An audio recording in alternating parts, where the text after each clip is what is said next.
Hello everyone, welcome to UGC net history classes 24। তোমাদের সবাইকে স্বাগত জানাই। আজকে তোমরা মাদ্রাসা সার্ভিস কমিশনের যে এক্সাম হবে 9, 10, 11, 12-এর হিস্ট্রি থেকে যে বেস্ট এমসিকিউ সিরিজ অর্থাৎ এমসিকিউ প্র্যাকটিস করানো শুরু করেছি, আজকে তার 6 নাম্বার ভিডিও তোমরা পাবে। ঠিক আছে, আর এর আগে 5টি ভিডিও ভারতীয় ইতিহাসের উপর আপলোড করে দিয়েছি। যারা দেখোনি তারা অবশ্যই দেখে নিও। ঠিক আছে, অবশ্যই হেল্পফুল হবে। সেখানে আলোচনা করে দিয়েছি ডিটেলসে কিছু কোশ্চেন্স, তোমরা অবশ্যই হেল্প পাবে। আর আজকের ভিডিওটা দেখো। আর চ্যানেলে নিউ হয়ে থাকলে চ্যানেলটা অবশ্যই সাবস্ক্রাইব করে দিও, আর ভিডিওতে লাইক দিও, আর ফ্রেন্ডসদের সাথেও অবশ্যই ভিডিওটিকে শেয়ার করে দিও। ঠিক আছে, দেখো এখানে তোমাদের আধুনিক ইউরোপ অর্থাৎ তোমাদের সিলেবাসে রয়েছে ফরাসি বিপ্লব থেকে শুরু হয়েছে। ফরাসি বিপ্লব 1789 খ্রিস্টাব্দে হয়। তো ফরাসি বিপ্লবের যে সূচনা অর্থাৎ ভূমিকা সম্পর্কে বলতে গেলে এটা বলতে হয় যে ফরাসি বিপ্লব কারণ কেন ঘটেছিল। ঠিক আছে, এর দেখো কারণ রয়েছে যে রাজনৈতিক কারণে ঘটেছিল, রাজনৈতিক কারণ, তারপর সামাজিক কারণ, অর্থনৈতিক কারণ, অর্থনৈতিক কারণের পর দার্শনিকদের ভূমিকা, তারপর আসছে বিদেশি প্রভাব। ঠিক আছে, তো এখানে তোমরা একটু শুনে রাখো। রাজনৈতিক কারণের মধ্যে পড়ে তোমাদের রাজতন্ত্রের স্বরূপ, রাজন্যবর্গের দুর্বলতা, তারপর দুর্নীতিগ্রস্ত প্রশাসন, ষোড়শ লুইয়ের ব্যর্থতা, তারপর এগুলো। আর সামাজিক কারণের মধ্যে পড়ে শ্রেণী বিভক্ত সমাজ, যাজক শ্রেণী, অভিজাত শ্রেণী, বুর্জোয়া শ্রেণী, সমাজ এইভাবে বিভক্ত ছিল। নেক্সট, অর্থনৈতিক কারণ শূন্য রাজকোষ, বৈষম্যমূলক কর ব্যবস্থা, অর্থনৈতিক বিপর্যয়। তারপর দার্শনিকদের ভূমিকার মধ্যে তোমরা দেখতে পাচ্ছ বিশিষ্ট দার্শনিক ও মনীষীবৃন্দ, তাদের মধ্যে মন্তেস্কু, ভলতেয়ার, রুশো, দিদেরো। তারপর তোমাদের বিদেশি প্রভাব রয়েছে। ঠিক আছে, তো এখানে একটু শুনে রাখো যে বিপ্লব অর্থাৎ ফরাসি বিপ্লব, বিপ্লব বলতে বোঝায় কোনো প্রচলিত ব্যবস্থা বা অবস্থার অতি দ্রুত ও কার্যকরী পরিবর্তন।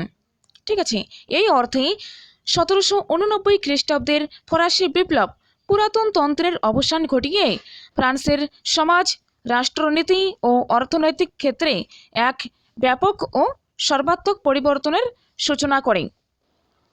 ঠিক আছে, যেমন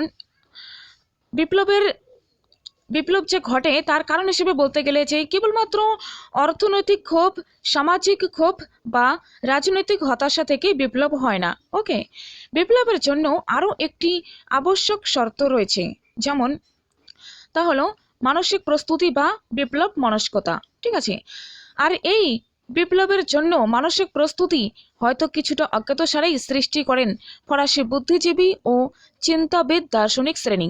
ঠিক আছে, দার্শনিক শ্রেণীদের মধ্যে গুরুত্বপূর্ণ ছিলেন মন্তেস্কু, ভলতেয়ার, রুশো। ঠিক আছে, আর সামাজিক কারণের মধ্যে দেখো শ্রেণী বিভক্ত সমাজ অর্থাৎ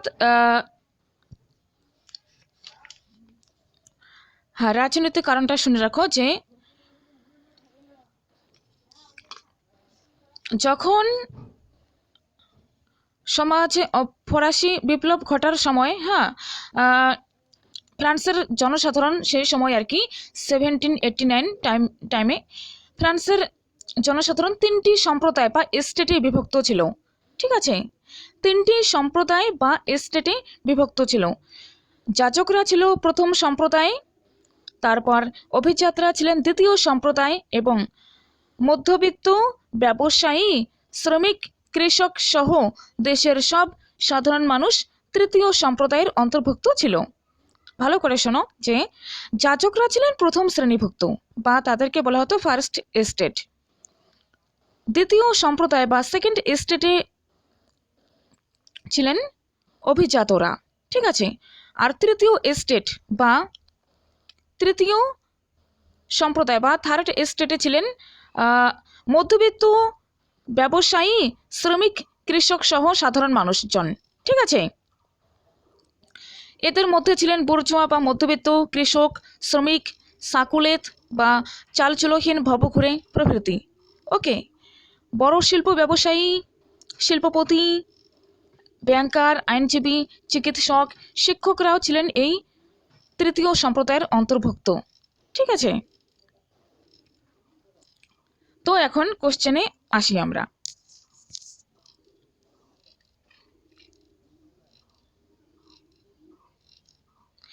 যে কে বলেন a man is born free but he is in change everywhere. এর মানুষ স্বাধীনভাবে জন্মগ্রহণ করে, ঠিক আছে, কিন্তু জন্মের পরে বিভিন্ন শৃঙ্খলে আবদ্ধ হয়ে পড়ে। মানুষ স্বাধীনভাবে জন্মগ্রহণ করে কিন্তু জন্মের পরে বিভিন্ন শৃঙ্খলে আবদ্ধ হয়ে পড়ে। এর বেঙ্গলি মিনিং হচ্ছে এটি। তো কে বলেন? অপশন ওয়ানে দেখো Rousseau, option B Voltaire, option সিতে রয়েছে মন্তেস্কু আর অপশন ডিতে রয়েছে দিদেরো। তো এখানে সঠিক উত্তর হয়ে যাবে অপশন এ রুশো। ঠিক আছে, সঠিক উত্তর হয়ে যাবে অপশন এ রুশো। রুশো বলেছিলেন এই কথা।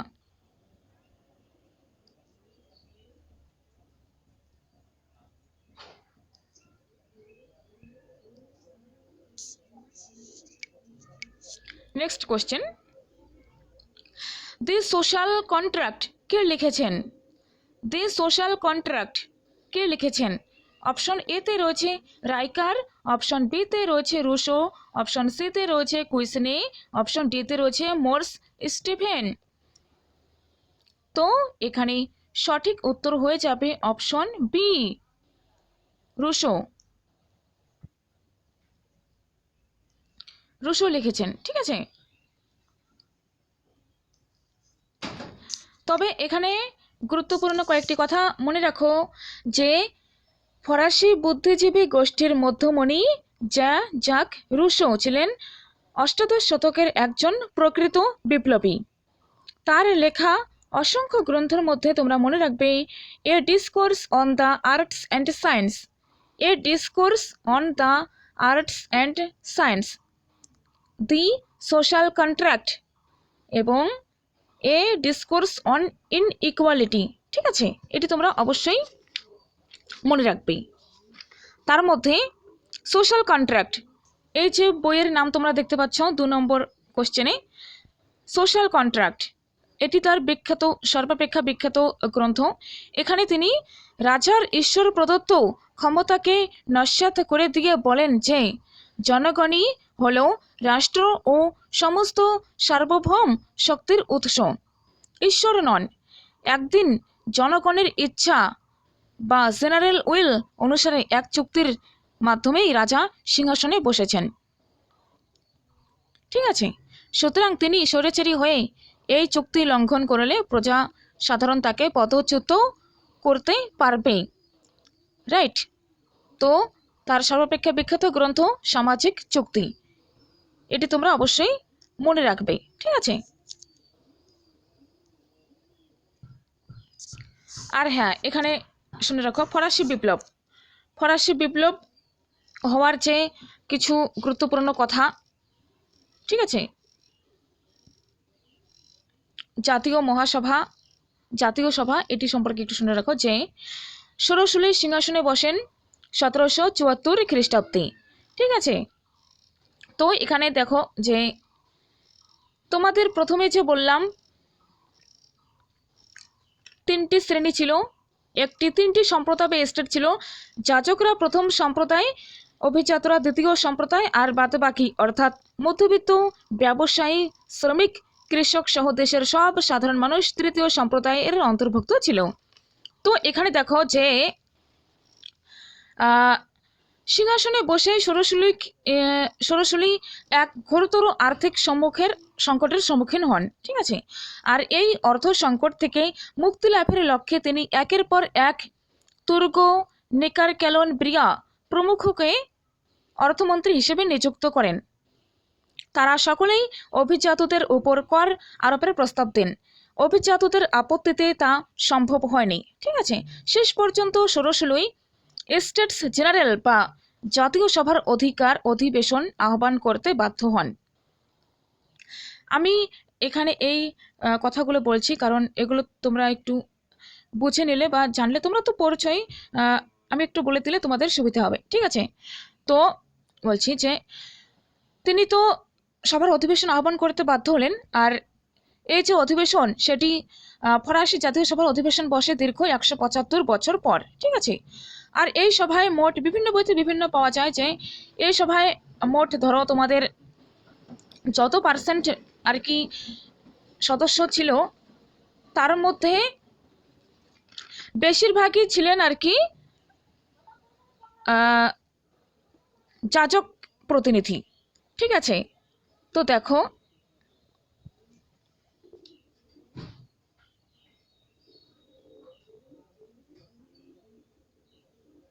হ্যাঁ, মনে রাখো যে যাজক সম্প্রদায়ের প্রতিনিধি রয়েছেন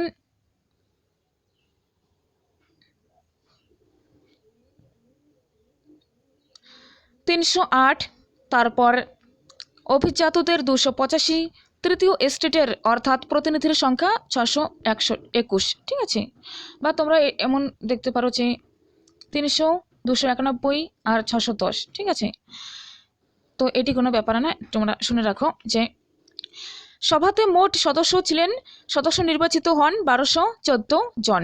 তার মধ্যে যাজকদের প্রতিনিধি 308, অভিজাতদের 285 এবং তৃতীয় স্টেটের প্রতিনিধি 621। আর এতদিন জাতীয় সভার প্রতিনিধিরা সম্প্রদায় অনুযায়ী 3টি পৃথক কক্ষে বসত এবং সেখানে ভোট হতো সম্প্রদায় পিছু, মাথা পিছু নয়। ঠিক আছে, ধরো 100টা মানুষের 100টা ভোট, কিন্তু এখানে তেমন নয়, এখানে সম্প্রদায় পিছু। যাজকরা ছিল একটি সম্প্রদায়, তাদের একটি ভোট, একটি সম্প্রদায় একটি ভোট। ঠিক আছে, অভিজাতরা ছিল দ্বিতীয় সম্প্রদায়। ঠিক আছে, অভিজাতরা ছিল একটি সম্প্রদায়, তাদের একটি ভোট। আর তৃতীয় সম্প্রদায় ছিল একটি সম্প্রদায়, তাদের একটি ভোট। তিনটি ভোট, এই 3টি ভোট নিয়েই তাদের সেখানে ভোট হতো। ওকে, তো এই 3টি সভার প্রতিনিধিরা সম্প্রদায় অনুযায়ী 3টি পৃথক পৃথক কক্ষে বসতো এবং সেখানে ভোট হতো। ঠিক আছে, সম্প্রদায় পিছু, বললাম যে মাথা পিছু নয়।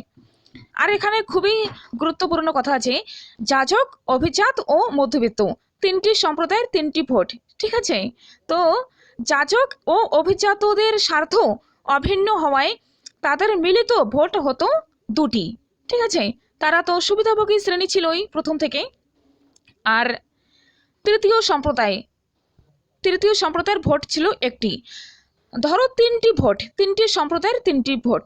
প্রথম 2টি সম্প্রদায় তো ছিল মিলিত, আর তাদের উদ্দেশ্য ছিল এক, তারা 2টো করে ভোট দিত। ঠিক আছে, তারা তাদের যে পক্ষে তারা ভোট দিক না কেন, সেখানে তারা 2টো ভোট দিত। ঠিক আছে, 2টো সম্প্রদায়ের 2টো ভোট এক স্থানে পড়তো। আর বাকি ভোট ছিল একটি, বাকি সম্প্রদায়ের, তৃতীয় সম্প্রদায়ের, তাদের ভোট ছিল একটি। স্বভাবতই তোমরা ভেবে দেখো যে সর্বদা প্রথম 2 শ্রেণী ভোটে জয়লাভ করত, অর্থাৎ যাদের ভোট বেশি তারাই তো জয়লাভ করবে। এখানে কিন্তু মাথা পিছু ভোট হতো না, এখানে তোমাদের হতো সম্প্রদায় পিছু ভোট, সম্প্রদায়। ঠিক আছে, প্রথম 2টি সম্প্রদায়ের 2টি ভোট, পরের সম্প্রদায়ের 1টি ভোট, তারা 2টি ভোট দিত, তারাই জয়লাভ করত। ঠিক আছে, কিন্তু এবার কি হলো, জাতীয় সভার প্রথম অধিবেশনেই তৃতীয় সম্প্রদায়ের সদস্যরা সব সদস্যের একটি কক্ষে বসা এবং মাথা পিছু ভোটের দাবি করলে গোলযোগ শুরু হয়। ঠিক আছে, তারা আলাদা আলাদা কক্ষে বসতো, আলাদা আলাদাভাবে ভোট দিত। বাট প্রথম যাজক শ্রেণী যে পক্ষে ভোট দিত, অভিজাত শ্রেণীও সেই পক্ষে ভোট দিত, তাদের ভোট হতো 2টি। আর তৃতীয় সম্প্রদায়ের ভোট একটি হতো সবসময়, তারা হেরে যেত। ঠিক আছে, তো তারা এবার দাবি করলো যে একটি কক্ষে বসবে এবং মাথা পিছু ভোট দেওয়া হবে, যাতে সবাই ভোট দিতে পারে। ঠিক আছে, তো রাজা তাদের দাবি নাকচ করে। ঠিক আছে, তখন তৃতীয় সম্প্রদায়ের ক্ষুব্ধ প্রতিনিধিরা এক সভায় মিলিত হয়ে তাদের সভাকেই জাতীয় সভা বলে ঘোষণা করেন এবং জানান যে কর ধার্যের অধিকার একমাত্র তাদেরই আছে। এই ঘটনা ঘটে 17 জুন 1789 খ্রিস্টাব্দে। ঠিক আছে। আর টেনিস কোর্টের শপথ ঘটে 3 দিন পর, অর্থাৎ 20শে জুন। 20শে জুন তৃতীয় সম্প্রদায়ের সদস্যরা তাদের জন্য নির্দিষ্ট সভাকক্ষে প্রবেশ করতে গিয়ে দেখেন যে তা তালাবন্ধ। ক্ষুব্ধ সদস্যরা তখন নিকটবর্তী একটি টেনিস খেলার মাঠে সমবেত হয়ে শপথ গ্রহণ করেন যে যতদিন না ফ্রান্সের জন্য একটি নতুন সংবিধান তৈরি হচ্ছে ততদিন তারা ঐক্যবদ্ধভাবে কাজ করে যাবেন। এই ঘটনা টেনিস কোর্টের শপথ নামে পরিচিত।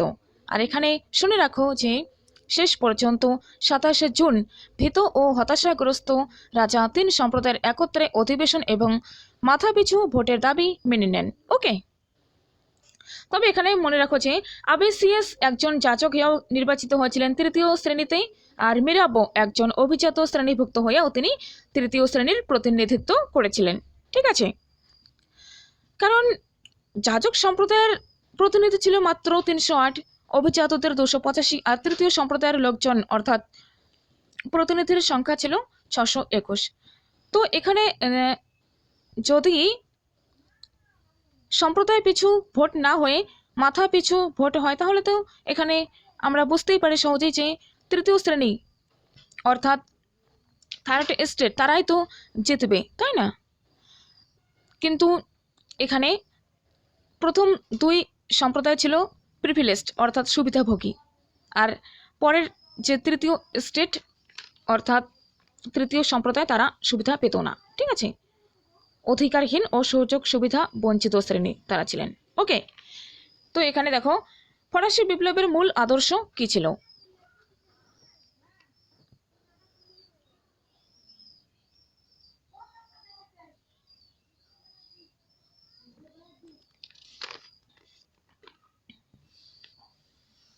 এখানে দেখো লেখা রয়েছে, অপশন এতে রয়েছে সাম্য ও মৈত্রী, অপশন বিতে সাম্য ও স্বাধীনতা, অপশন সিতে মৈত্রী ও স্বাধীনতা, অপশন ডিতে সাম্য মৈত্রী ও স্বাধীনতা।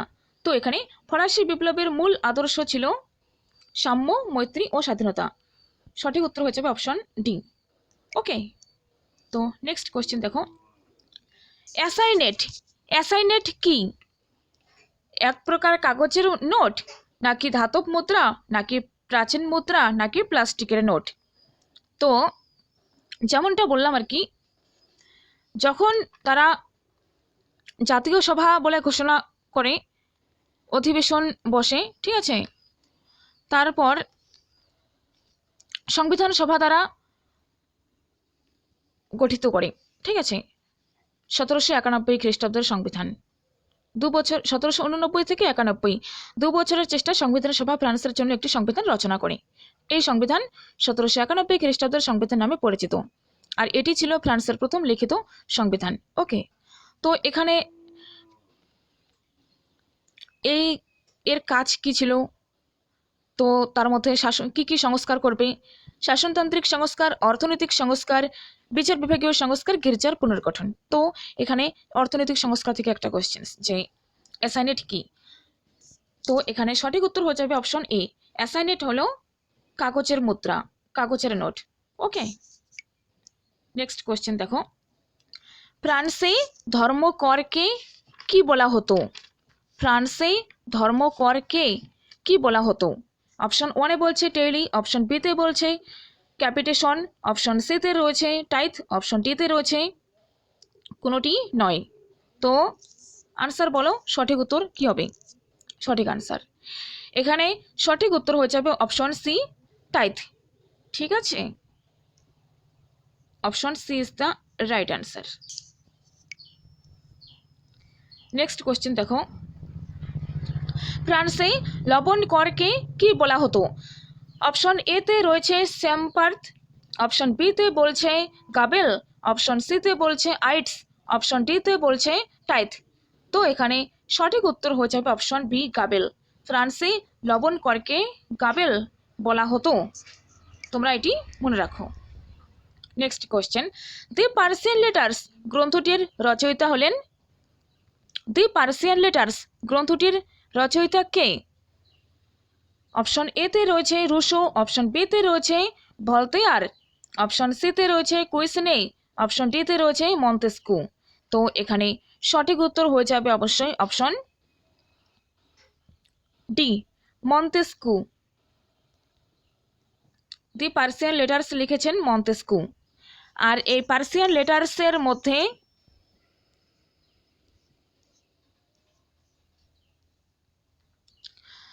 পার্সিয়ান লেটার্সে মন্তেস্কু কিসের সমালোচনা করেন তোমরা এটি শুনে নাও যে ফ্রান্সের প্রচলিত সমাজ ব্যবস্থা, অভিজাততন্ত্র ও রাজতন্ত্রের বিভিন্ন দুর্বলতা ও ত্রুটির কঠোর সমালোচনা করেন। ঠিক আছে, নেক্সট কোশ্চেন, রোবসপিয়ার কে ছিলেন? তোমরা এই প্রশ্নের উত্তর দাও। ঠিক আছে,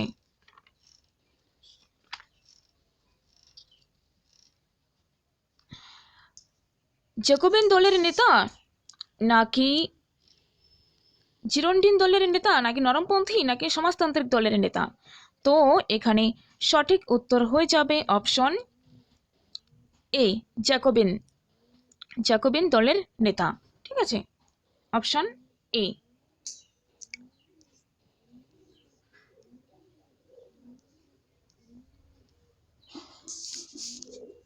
নেক্সট কোশ্চেন দেখো যে প্রাশিয়ার নেতৃত্বে গঠিত শুল্ক সংঘ কি নামে পরিচিত ছিল? অপশন ওয়ানে বলছে জোলভেরাইন, অপশন বিতে বলছে ওয়েস্টফেলিয়া, অপশন সিতে বলছে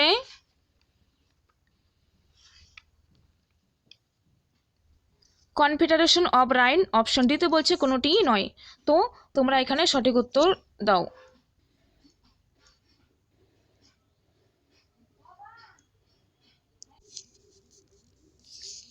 এখানে একটু শুনে রাখো যে 1819 খ্রিস্টাব্দে জার্মান অর্থনীতিবিদ ম্যাজেন এর উদ্যোগে এবং প্রাশিয়ার নেতৃত্বে প্রতিষ্ঠিত জোলভেরাইন নামক শুল্ক সংঘ জার্মানির ঐক্য আন্দোলনের গতিকে সুদৃঢ় করে। ঠিক আছে, তো এটি হবে জোলভেরাইন সঠিক উত্তর। নেক্সট কোশ্চেন দেখো, প্লম্বিয়ার্স এর চুক্তি কত খ্রিস্টাব্দে হয়?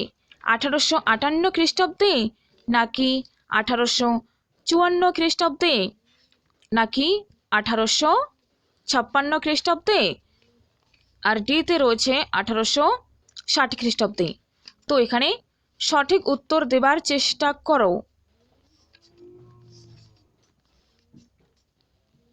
দেখো এখানে সঠিক উত্তর হয়ে যাবে অপশন এ, 1।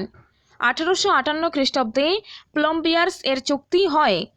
1858 খ্রিস্টাব্দে প্লম্বিয়ার্স নামক স্থানে ক্যাভুর ও ফরাসি সম্রাট তৃতীয় নেপোলিয়নের মধ্যে এক গোপন চুক্তি স্বাক্ষরিত হয় 1858 খ্রিস্টাব্দে।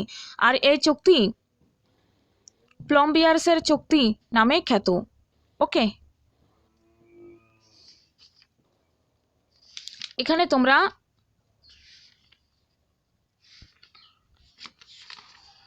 দুটো ইউনিট 7, ইউনিট 8, 9 থেকেও কোশ্চেন পাচ্ছ। ঠিক আছে, নেক্সট কোশ্চেন দেখো, কূটনীতির জাদুকর কাকে বলা হয়, কাকে বলা হতো? ঠিক আছে, অপশন ওয়ানে দেখো, অপশনগুলো দেখো। ওয়ানে রয়েছে Metternich, option 2 Bismarck, option 3 Garibaldi, option 4 Cavour. তো এখানে সঠিক উত্তর হয়ে যাবে অপশন 1 মেটারনিক। মেটারনিককে কূটনীতির জাদুকর বলা হতো। ঠিক আছে, নেক্সট, রিস আর্গুমেন্টো পত্রিকা কে সম্পাদন করেন? অপশন 1-এ রয়েছে ক্যাভুর, অপশন 2-তে রয়েছে মেটারনিক, অপশন 3-তে রয়েছে বিসমার্ক, অপশন 4-এ রয়েছে নেপোলিয়ন। তো এখানে সঠিক উত্তর হয়ে যাবে অপশন 1 ক্যাভুর। রিস আর্গুমেন্টো পত্রিকা সম্পাদনা করেন ক্যাভুর। আর এখানে 1800 17 নয় 1847 খ্রিস্টাব্দে তিনি রিস অর্কিমেন্টো নামে একটি পত্রিকা সম্পাদনা করে সক্রিয় রাজনীতিতে প্রবেশ করেন। ঠিক আছে।